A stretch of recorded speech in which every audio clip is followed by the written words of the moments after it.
So I know it's not the most glamorous bit of park news, but I came in after my first ride on Space Mountain at like 8:30 or whatever it was this morning, and I came over to my standard charging place over by the Magic Band on Demand, customizable Magic Band section, and they installed these new charging kiosks that have USB ports.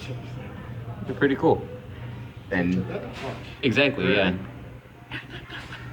Yeah, $25 for that, and that's the revenue you're talking about, the revenue stream.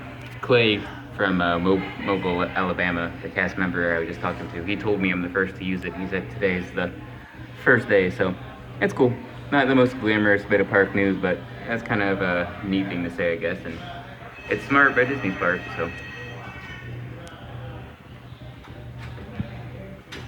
pretty neat. There's 4 individual USB ports at each little kiosk, and that probably doubles the amount of charging ports they had back here originally, so pretty sweet.